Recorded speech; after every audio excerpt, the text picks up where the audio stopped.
The battlefield was not on Earth, but under two suns in a sky colored like burning copper.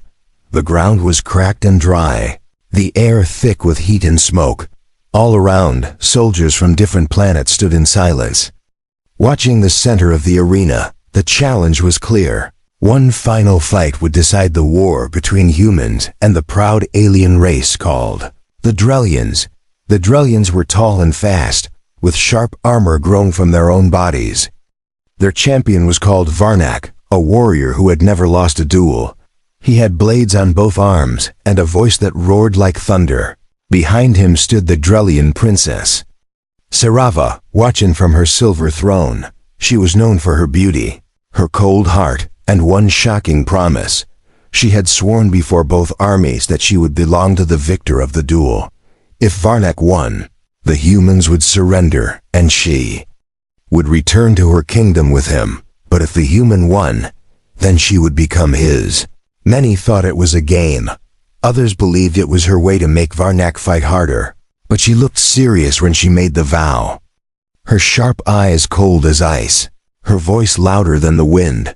The human army sent out their champion. His name was Leo Grant. He was not the biggest fighter, nor the fastest, but he had survived 5 wars, and he never backed down. He walked into the arena slowly, calm like he was going to a dinner, not a deadly fight. His body was covered in light armor, and he carried only one weapon, a steel rod that could become a blade with the push of a button. Varnak laughed the moment he saw Leo. His voice echoed across the hills, and even Sarava smiled faintly at the sight. A human, alone, thin compared to Varnak's large frame, looked like a fool standing there. But Leo didn't laugh. He didn't speak. He just kept walking. His eyes locked on Varnak's face like he was already inside the fight. The two champions stood still for a moment, the wind blowing ash between them. Then the battle began. Varnak moved faster than most could see.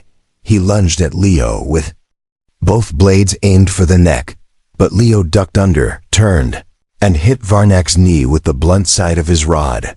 The sound of metal on bone echoed through the arena. Varnak stumbled. Surprised, the crowd gasped. Sarava sat up straighter in her throne. The second round was brutal. Varnak attacked again, this time with fury. Sparks flew as metal hit metal, and dust covered the air. Leo didn't try to match Varnak's strength. He danced around him, hit his weak spots, stayed low, stayed fast. For 7 minutes, the two warriors fought without rest. Cuts appeared on Leo's arms, and cracks formed in Varnak's armor. Blood hit the ground, human red mixing with Drellian green. Then it happened. Varnak made a mistake. He charged forward with both blades, but Leo dropped to the ground and slid under him. In one swift move, he stabbed upward, and the steel blade pierced through Varnak's chest. Varnak froze. His body trembled, then dropped to the ground like a falling tree. Silence fell over the battlefield. Leo stood, panting, his weapon dripping. He looked up at the throne where Sarava sat. For a long moment, she did not move.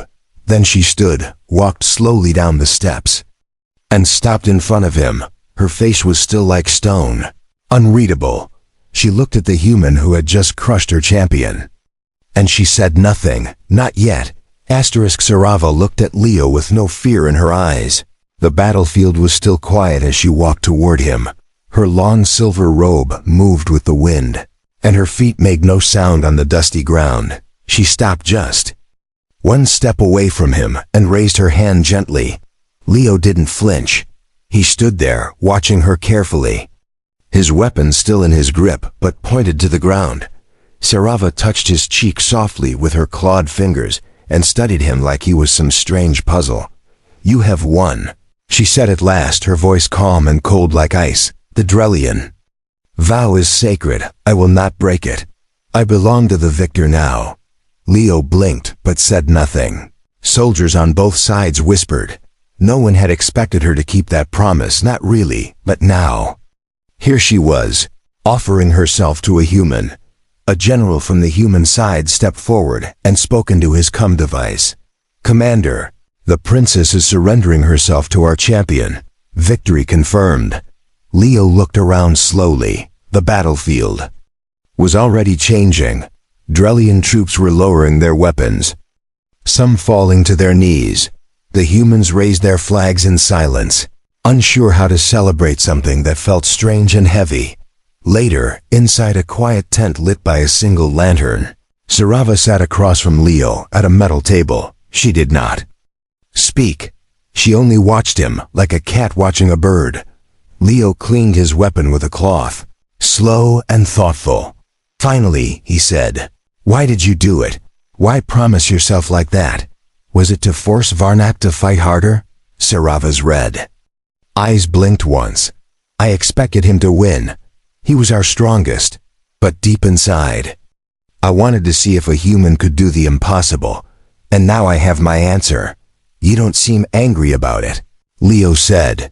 She gave him a faint smile, one that never touched her eyes. "I am not angry, but I am no longer a princess either. Now I am your prize. That is what the vow means." Leo frowned. "I don't want a prize. I want peace." Sarava leaned forward slowly. "Then you should not have fought in a war." Leo Grant, "War does not give peace. It only gives victors and losers. And I belong to the victor." Outside the tent, the human camp buzzed with excitement. People were drinking, laughing, celebrating, but inside there was only silence between two very different beings who now shared a strange bond made of blood, war, and a broken promise. Later that night, Sarava walked alone outside the camp. She looked up at the twin moons of her world and whispered something in her own language. Leo followed her quietly and stopped, a few steps behind. "You planning to escape?" She turned slowly. "If I ran, I would bring shame to my entire bloodline. I stay because I must, but don't expect me to bow like a slave." Leo gave a tired smile. "Good. I don't like slaves. I like people who speak their minds." Sarava raised an eyebrow. "Then you may regret winning me, because I never stay silent." A gust of wind blew through the camp, lifting dust and the scent of distant fire. Somewhere in the shadows, someone was watching them. It wasn't over, not yet. The next morning, the human base was still celebrating. Soldiers walked around with tired smiles, and music played from broken speakers. Some carried bottles, others danced in circles, but the air still felt heavy under the victory. Leo stood near a control tent, arms crossed, watching the desert horizon. His eyes were sharp, searching for something he couldn't name. Behind him, Sarava walked silently, her steps light as feathers. She wore a simple robe now, no crown, no armor, nothing that showed she was once a princess, but she still held her head high, like no one could touch her pride. "You don't celebrate," she said. Leo didn't turn around. "I don't drink when the war's not really over." Sarava narrowed her eyes. "The Drellian army accepted defeat. What else do you expect?"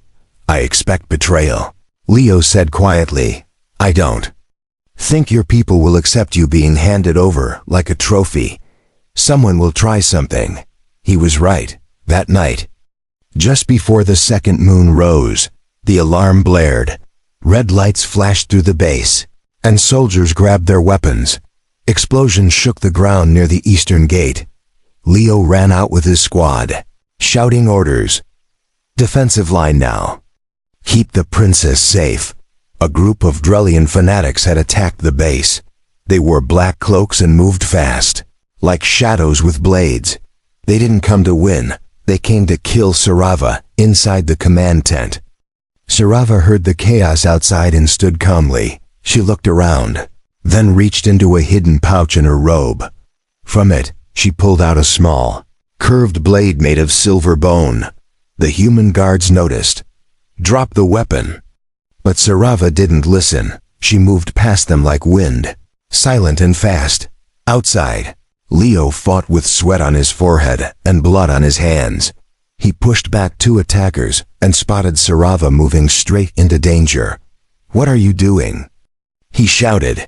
She stabbed one of her own attackers without hesitation. The assassin gasped and fell. green blood spraying across the sand. Sarava turned to Leo and said, "I am no one's prize, but I will not let them take my life for your victory." Leo gave her a sharp look. "You're supposed to be under protection, not out here slicing your own people." Sarava's voice was calm. "They are not my people anymore. Not after tonight." The fight ended quickly after that. The remaining attackers were caught or killed. The base returned to silence, except for the wind moving through the tents and broken gear. Later, inside the tent again, Sarava cleaned her blade and spoke first. "Now you see, there are those who will never accept this peace. They want to keep the war burning, even if the leaders surrender." Leo nodded slowly. "And they'll come again, probably stronger." She looked up at him. "Then I should not be a burden. Let me fight beside you. I am trained in 15 forms of combat. I can be useful." Leo looked into her eyes, quiet for a moment. "You're not a burden, Sarava. You're just dangerous to both sides. That's the problem." A silence passed between them. Not cold, but uncertain. Outside, under the moons, a secret message was being sent from a hidden communicator. The message was simple. The human won the duel, but the game has just begun. Days passed, but peace never came. The human base became more like a prison, guarded at every corner. Weapons always ready. Leo didn't sleep much anymore. He watched the skies, the soldiers, even his own men with quiet suspicion. Sarava trained every morning, moving through strange, sharp fighting forms with her curved blade. Some soldiers stopped to watch her, drawn by her deadly grace, but no one dared to get close. One evening, Leo entered the training field and tossed her a small metal disc. "Test your reflexes," he said. She caught it mid-air and flipped it back at him without blinking. He caught it with a smile. "Still fast." "Always," she replied. "Why are you here?" Leo stepped closer, serious now. "I need your help. I think someone in my command is working against us. Maybe feeding info to Drellian loyalists. I need you to watch the Watchers." Sarava tilted her head. "You trust me with this?" He nodded. "I trust your hate for traitors. You proved that already." That night, Sarava moved like a shadow through the camp, her red eyes catching every detail. She noticed a human soldier passing a coded signal to a nearby drone. She followed him silently, and when the moment was right, she cornered him near the fuel tanks. He pulled a knife, but hers was faster. One strike to the shoulder, one to the leg. He dropped. Groaning in pain, she dragged him to Leo's quarters and threw him on the floor. "You're traitor." He was sending maps of the camp. Leo stood over the man, his jaw tight. "Why?" The traitor spit blood and growled. "Because you let that alien witch into our ranks. She's poison. The Drellians killed my brother. Now you share meals with their princess." Sarava didn't speak. Her face was calm, unreadable. Leo dismissed the guards and looked at Sarava. "He's not the last. There will be others on both sides.